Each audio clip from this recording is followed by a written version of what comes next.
What is up, everybody? Welcome back to another edition of the Sheehan Show here on Sherdog.com. My name is Sean Sheehan, and I am back with another review for One Championship. And it was a very, very good One Championship Fight Night 22 card on Amazon Prime over in the US and Canada, and here on Sky Sports on this side of the world. I'm going to go from the first fight of the night to the last fight of the night this time. I usually go the other way, but I decided to do it this way because I think this card was kind of like that. It was one of those ones that started off extremely quickly for the first two, and then it kind of slowed, and there was a lot of slowed is wrong, but there was a lot of decisions, a lot of fights that went to the third round and into late, and it was a very enjoyable one. But it's unusual for a card to actually happen like that. We usually have maybe a few slower fights earlier in the card, and then we kind of get a pick up and finishes and stuff. And as I said, it's not that they weren't exciting. It's not that there wasn't some good finishes, but the start was almost too much of a blow. You know, if you got the first two fights in the middle of the card, it might be a little bit different. But yeah, very, very exciting. I think overall it was. We can leave the first two aside for a second because they were quickly finished. A very, very evenly matched One Championship card, I would say here, in all the different sports. Just close matchups. I think there's probably two or three fights, especially a couple of the top Muay Thai fights where the tactics won it more than anything else. Right, and I would especially say that for the third from the top fight, as we call it, Dmitry Minchikov versus Sinsamud, very much so in that. But we will get to that. As I said, we're going to start from the bottom to the top. There was, round of the year in this. Very good MMA, very good Muay Thai, good kickboxing, and the grappling was even very exciting in this one. A lot of people give out about the grappling, but it was very, very exciting in this. So let's get to the fights. It started off with a Muay Thai bout between Jose Cruz and Sean Klimeko, whose name I've butchered like all the time, but he got the win anyway, did Shawnee, 2 minutes and 6 seconds into the first round. As we know, like the first fight, even though it was 2 minutes, it felt a little bit quicker, but it was very, very quick. He came out southpaw, Cruz orthodox. Sean looked very slow, but slow is the wrong word. He was accurate, landed every shot he threw. Just a very, very clinical, like, I don't know if anyone listening to this knows him, but the soccer player Dimitar Berbatov. He looked slow, but he wasn't. He was fast enough, but he just kind of glided, and he was very accurate. And what he did was always smart and was always well planned. And to me, Klimeko was like that, just very, very, very good. Cruz was throwing some low kicks, but the straight left from Sean hurt him to the body, and then the body shot, another body shot came after it, and ended it. The straight lefts, they looked nothing, but they were so accurate. It led to them being so powerful, and it led to them finishing the fight. So the left that came through, and then the left to the body that ended it, as I said, 2 minutes 6 seconds into the very first round. So a very, very good win and a very good finish for Sean Klimeko there over Jose Cruz. The second fight was even quicker. It only lasted 35 seconds. This was a submission grappling match between Nanami Ishikawa and Bianca Belicio. Belicio took the back from a guillotine attempt that Ishikawa went for. She, as I said, Ishikawa went for a guillotine. Belicio took the back, went straight into a rear naked choke and slept her. And that was it. There's no more. I have no more analysis. That was the whole thing. 36 seconds. Very, very quick. So, yeah, lovely, lovely finish there. And she looks a real danger. So I'm looking forward to seeing her back again. If the quick finishes like that keep coming, I'll keep watching. So that was lovely. Then we had Tangpoon against Zakaria El Jamari. And this was a really, really, really fun matchup. Zakaria had some leg kicks at the very start and landed a hard one immediately. As we're prone to seeing, we saw the tight high guard from Tong Poon. He was kind of slowly sneaking forward a little bit, like Shawnee earlier on, but Zakaria was fast and he was landing that inside left hook, and that became a real tale of this fight for me. That left hook, Tong Poon, he was losing these exchanges that I suppose his tactics would have not expected him to lose. We know, we see a lot of Muay Thai fights that kind of start a bit slower, and then they progress as they go. But the slow start, I think, from him was just the slow start. Zakaria was landing loads of low kicks, landed a left hook to the body, and that inside left hook to the jaw again. All landed off of the lead right hand that he was throwing as well. So he was, as I said, throwing that lead right hand, and that left hook just... It's one of those ones that, like, I can see it happening, but I would love to know how to do it, because, and I guarantee you there's a lot of fighters out there watching that would love to know how to do it, because the accuracy of that kind of lead left hook inside is not something we see in fight sports all the time, but he landed it very, very, very well. Tong Poon was kind of chasing him on, but Zakaria was landing the better, nice late knee and a left hand by Tong Poon, but I thought Zakaria won that first round.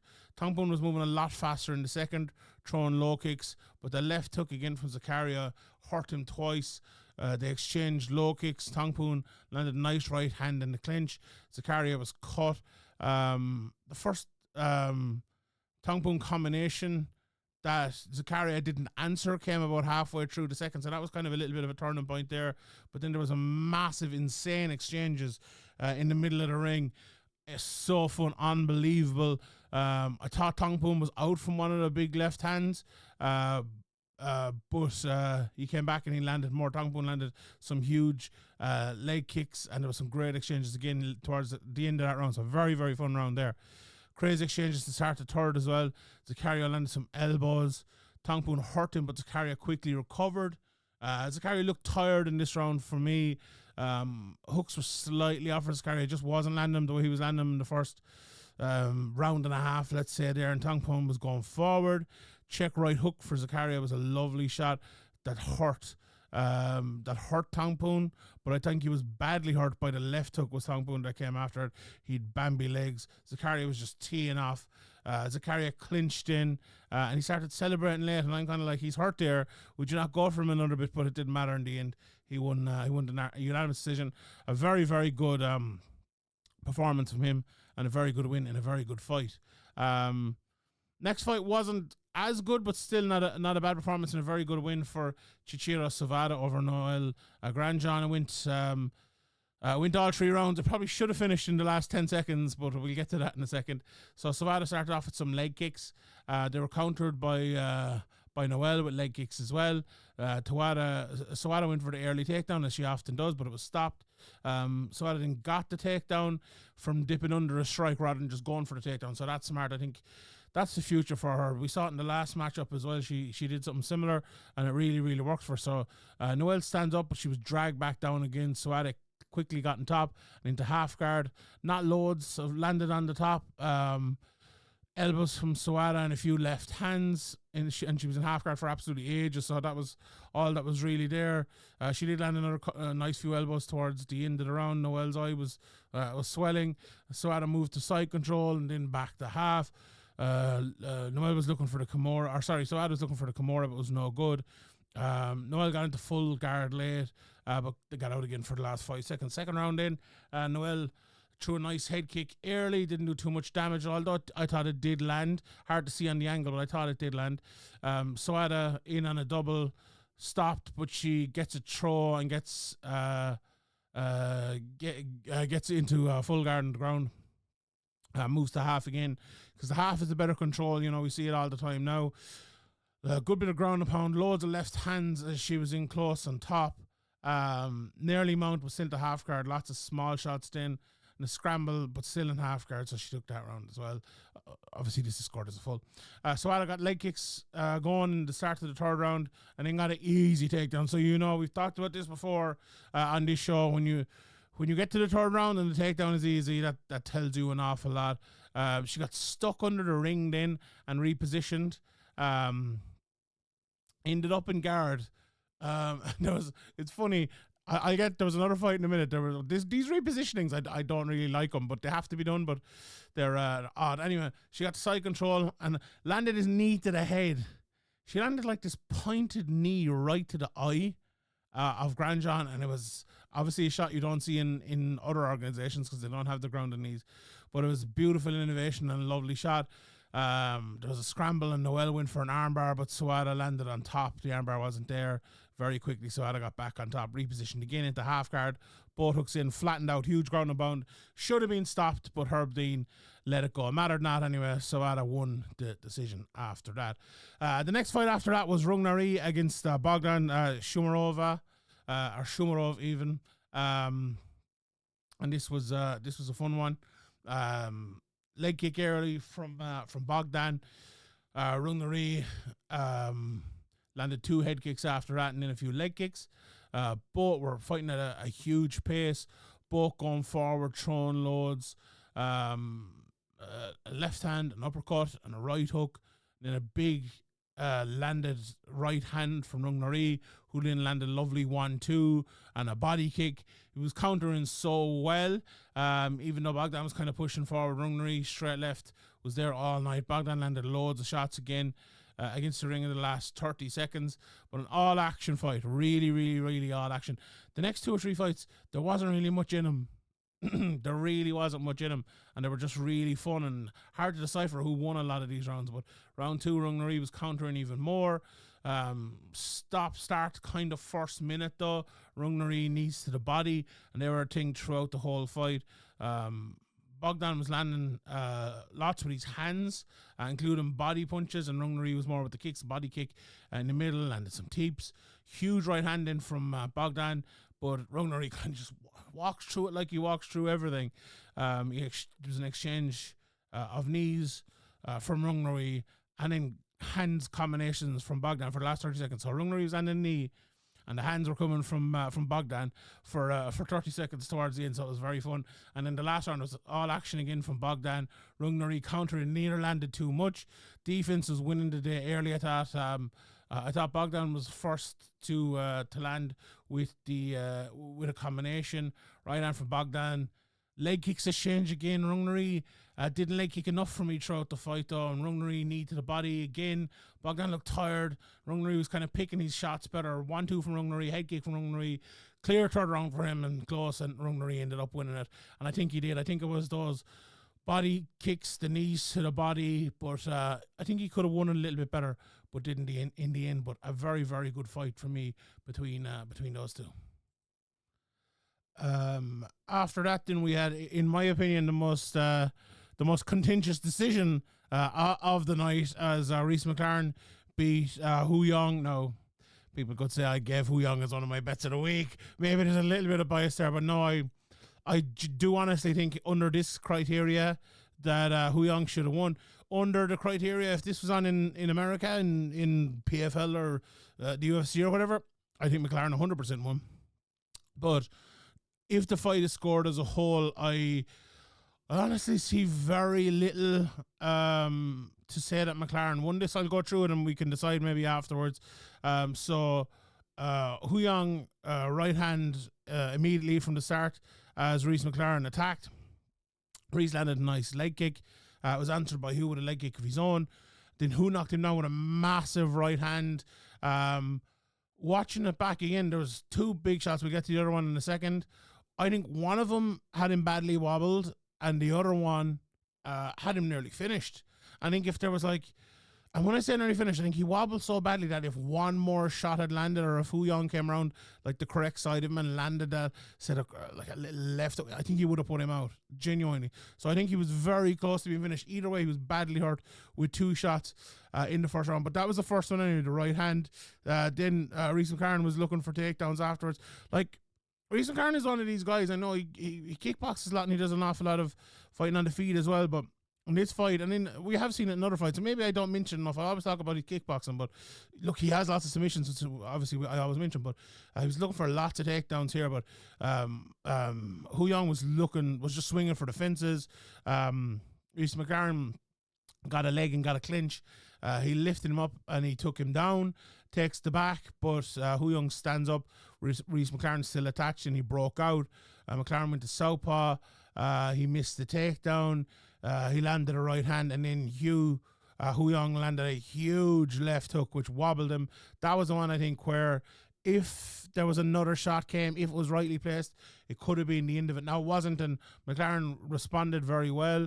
He got a clinch, which kind of saved him a little bit. Fell to the ground and he's back taken, but Hugh turned out and got away very, very quick. Another sign, I think, that McLaren probably wasn't at 100%. I doubt that happens if he is at 100%, to be honest. Hurt Reese McLaren with a left hook again. McLaren landed a knee and McLaren had a late head kick as well, but massive round for Hu Young there. And the next two rounds there was a lot of clinch and a lot of wrestling and all of that. And when the fight is scored as a whole, really, I don't. So I'll run through it. Started off again with a right hand for Hu Young, then a body kick. Reese McLaren landed a straight left, and they exchanged jabs. Hu's footwork was just a lot better here, but one thing, I don't know if Hu Young broke his hand or something. He just was not throwing the right hand. Maybe it was either that, because he threw a little bit in the third, but I wonder, was it a cardio thing? Was he afraid that he would blow himself out after almost getting the finish in the first? I don't know, but he wasn't throwing that right hand. He wasn't throwing as much, but still, he was staying in the fight. He was too concerned with defense almost, when Reese McLaren wasn't really troubling him much, to be honest. A Reese McLaren takedown attempt led to a long clinch. He eventually got Hu Young down, but he got straight back up. Hu Young was landing some jabs. Reese McLaren landed a nice right hand. Got a takedown in the middle with 70 seconds left. Landed some ground upon into half guard. Went for an arm bar, but was no good. Got up again. McLaren was throwing. I think Hu Young genuinely tired himself out more from moving than he did from punching. He moved very well. He probably would have won that second round in the normal scoring system if he landed 2 or 3 more shots, to be honest. And he would have won the fight handy, but it wasn't to be. It wasn't to be. All jabs from Hu at the start of the third again. Another suggestion, maybe that right hand was broken, maybe early in the second or something like that. He landed some leg kicks, landed a spinning kick. He stopped the takedown, but neither were really doing much. I thought both lads thought they were ahead, which was a bit foolhardy from McLaren, although as it turns out it wasn't.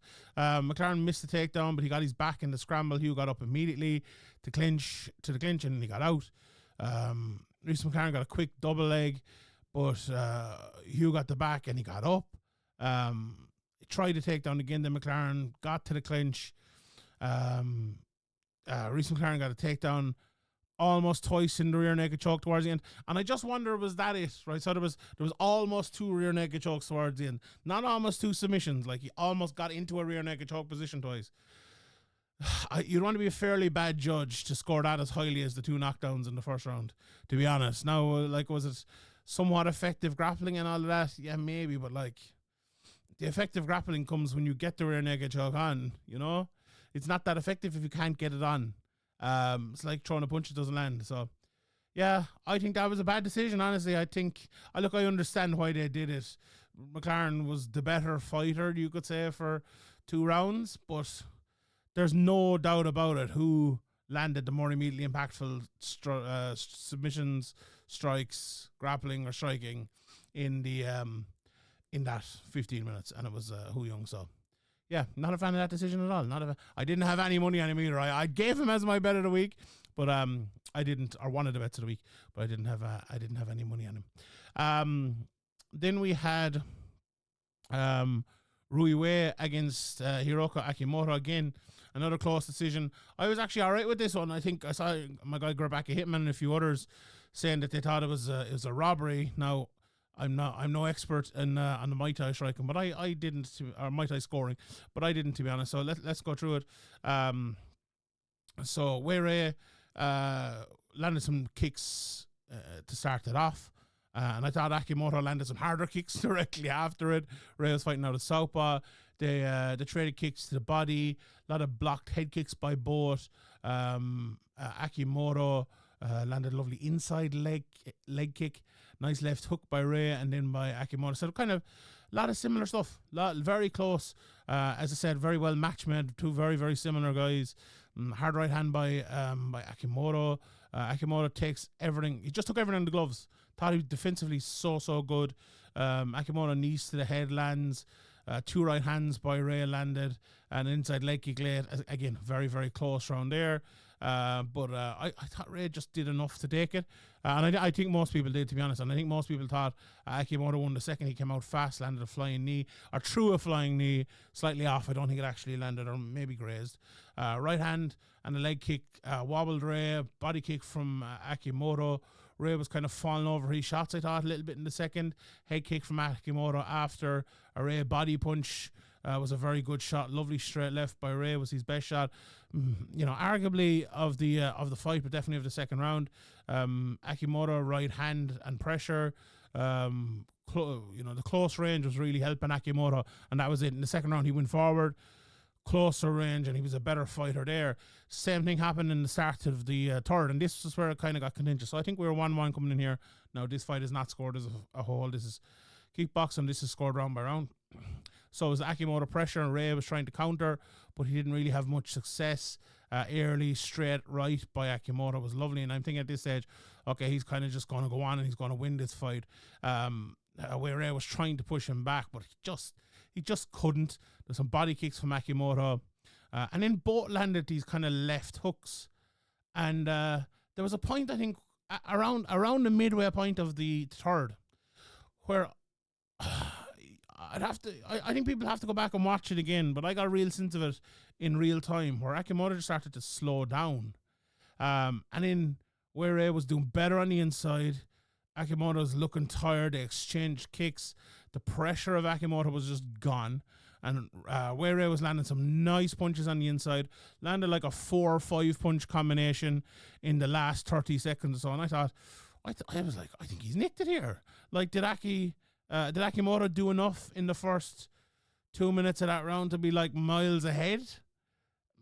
No, I don't think so. I thought he was ahead, but like 4 or 5 like really good punches, strikes, punches and kicks. Towards the end of that round, those are the best shots of the round. I don't think. Yeah, I don't think. In my mind, I don't think there's any doubt about it. Now I might go back and watch it. I might have missed some shots earlier. I know there was a lot of body shots as well, and I do think they were the best shots he landed throughout it. But I actually do think where Ray was landing some body shots as well throughout the fight and throughout the third. Not as good as Akimoto, but still, like, I don't think he was ahead enough. As I said, he was ahead, but I have no problem with that. I think it was the right decision, to be honest. So you can throw some you can throw some snark at me as well. But look, it was a close one without a shadow of a doubt. Then we went Maris Abevi versus Zhang Laipeng, which was again very close, well match made fight. Started off as many of these fights do with a leg kick. This time from Abevi, no glove touch, so there was a bit of needle there early. I'll tell you one thing: Zhang Laipeng he knows every trick in the book, and not all of them nice either. And I'll give you a few of them here as we go. So Abevi was pressuring, got a takedown 40 seconds in, which I don't think many people were expecting into half guard. They got Here's the first trick. So they into half guard, up against the cage, got repositioned, and he was in half guard.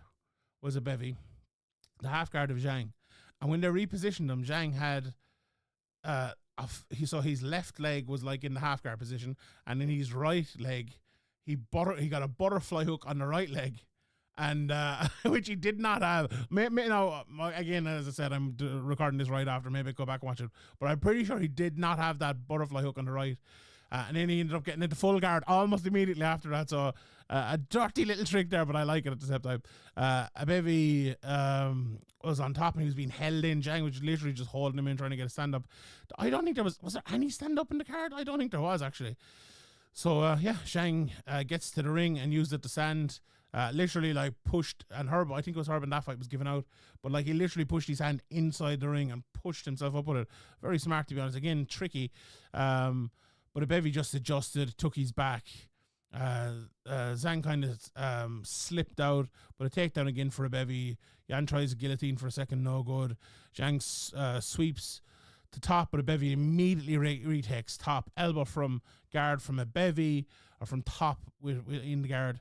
Zhang tries a late triangle armbar in, but no good. Just very tricky. He threw a little up, kicked in as well, but I enjoyed that. Honestly, I enjoyed it. One young, tough guy against an old, tough guy with every trick in the book.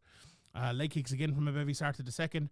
Right hand by both of them. Abevi tired, looked a bit tired as he went for a spin.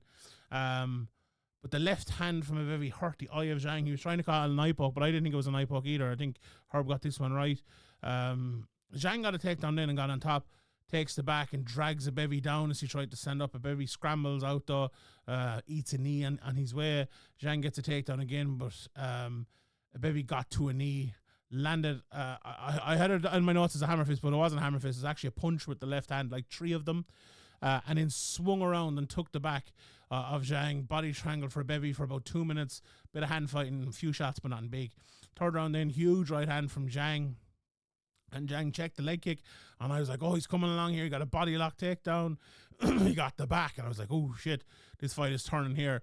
2 hooks in with Abevi on his knees, flattened out for a second, and you're thinking, oh, here we go. But, and he turned, got down to the ground, still at his back, looking for the choke, but Abevi just turned out.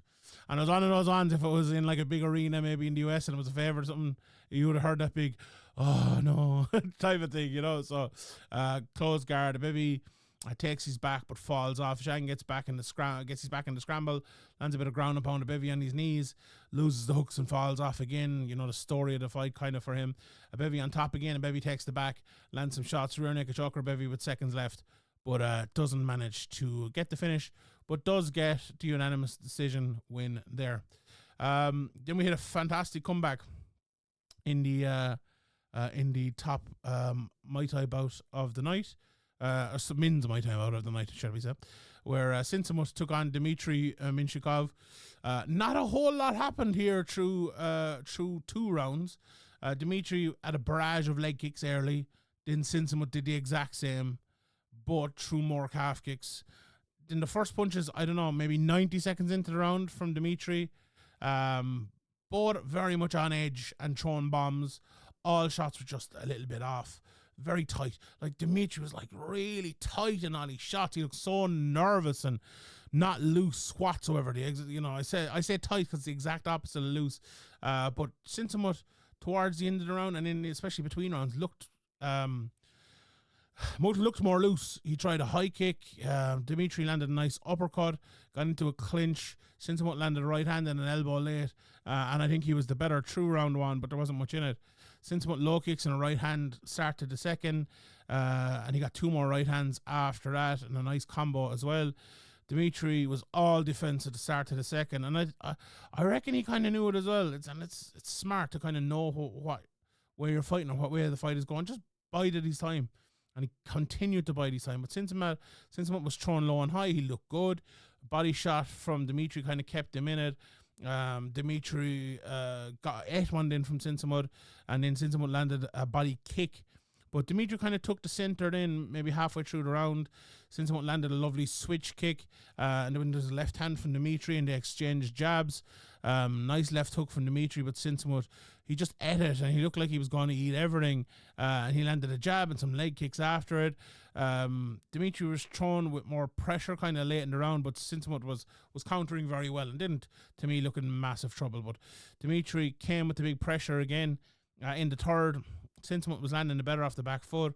Right hand and a jab for Sinsamut. Dmitry at left hand got through, and then his jab, and then a big uppercut from Dmitry hurts Sinsamut, and then he attacked with a load of knees, and Sinsamut was hurt badly. And I was thinking, what's after happening? I'm like, I didn't see anything massive landing. The uppercut was good, and the shots after in the knees, and there's a barrage. But I'm like, sometimes Muay Thai fights find it very hard. Muay Thai fighters find it very hard to kind of escape from those precarious positions, and he just did not escape from it. Hurt badly, knocked down, and that was it. It was all over in the third round. Let me see if I got the time for you here. 7:37 in total. So what is that? 1:33 of the third round. I thought it was later, to be honest, but no, that's apparently the time. 1:33 of the third round. Yeah. So yeah, I think even if he'd gotten back up or whatever, I think he's better off live to fight another day. A wonderful comeback, a wonderful finish from Dmitry Minchikov. I think everyone was going wrong for him, to be honest. He couldn't land a shot. He was looking tight. His opponent was better than him. His opponent was landing the better shots, was defensively better, and then just everything turned because he banked on that power, stayed confident, took his opportunity, and a very good finish for him there. Then we had the top MMA fight of the night, Akbar Abdullayev against Halil Amir. I built this up as a fight of the weekend, and it certainly wasn't that. It was, this fight lasted 7 minutes 52, and for about 7 minutes 45, it was dreadful. Terrible fight, but sometimes that happens when two top guys go in there against each other.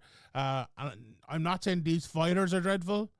They're absolutely not. Both of them are very good. In fact, I think both of them are top prospects still, for the guy who lost. But it was good matchmaking in a way that was very even, but it was bad matchmaking in a way that was terrible. So let's run through it. Akbar Abdullayev took the center. Halil opens with a right hand and a leg kick. Halil was was a southpaw who was switching, hence the right hand early. A leg kick from Akbar and a body shot after it. Then Akbar clinched and got a big heavy throw. So you're kind of thinking there, oh God, this guy is an unbelievable striker, and now he's throwing people around the place. But that wasn't really a sense of things to come, to be honest, from either of them. Took the back as Amir stood up. And then they were there for a long time against the cage. Halil went for a Kimura that was, never going to do anything, not moving much. Akbar got a takedown, but they were back up quick. Got a body lock takedown, down for 10 seconds, up again, takedown again, up again. Single leg from Akbar, then allowed Amir to take the back. And that looked the most dangerous position. Akbar turned though and got on top for the last few seconds. But yeah, like what 60-70% of that round was clinched against the side of the ring. Not great. Jab from Akbar started the second. A leg kick from Akbar was a good shot, but Halil landed a nice straight left.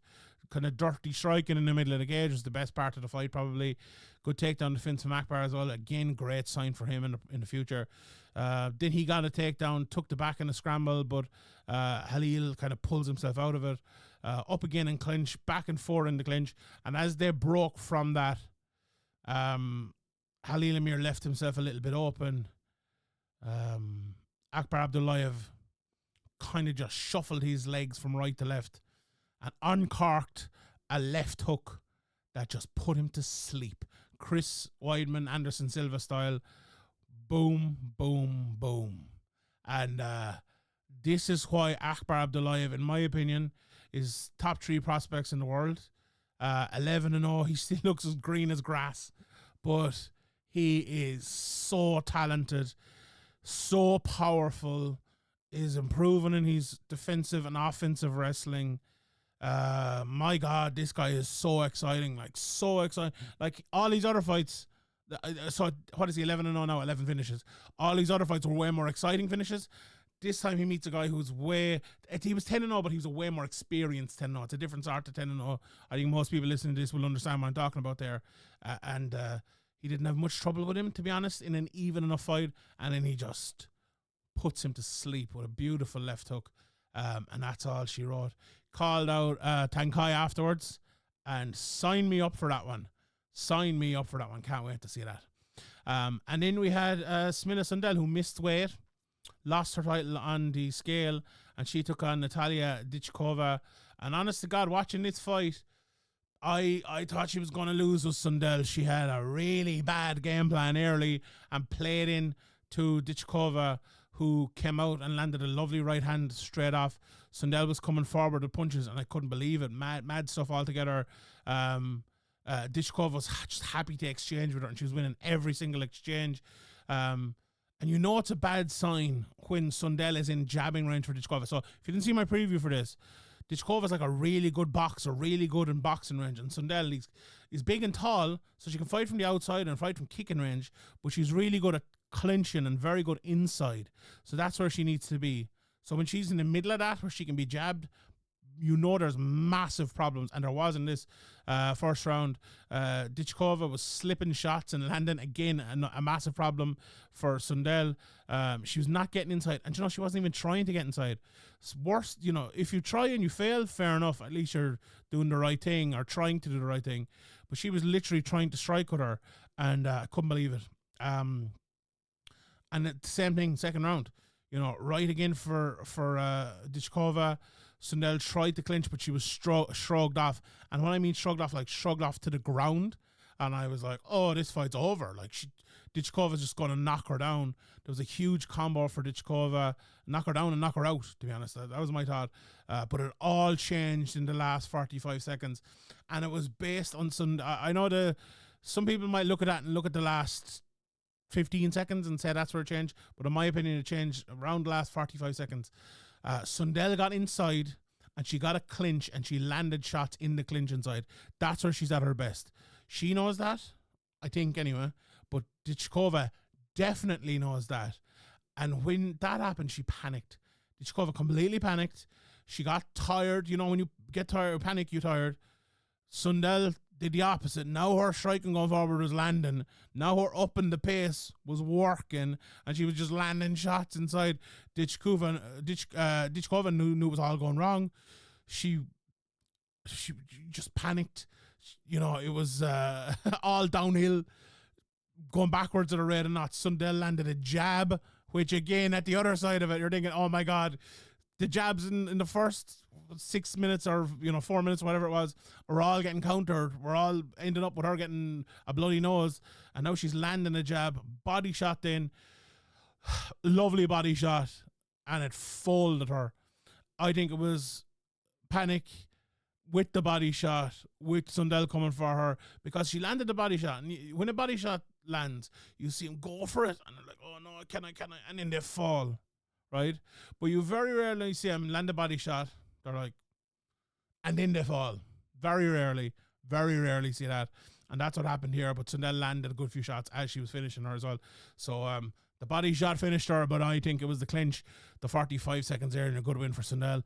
I literally came in and recorded just after. We're talking about a rematch. I'm not sure if a rematch happens, but I'd love to see a rematch. I think it makes a lot of sense. Dichkova kind of turning so badly towards the end made me not want to see it, but her fighting and dominating so well in the first 4 or 5 minutes made me want to see it again. So I'll have no problem if they do make it. But yeah, that is it. I will leave it there. If you want the results, head on over to Sherdog.com.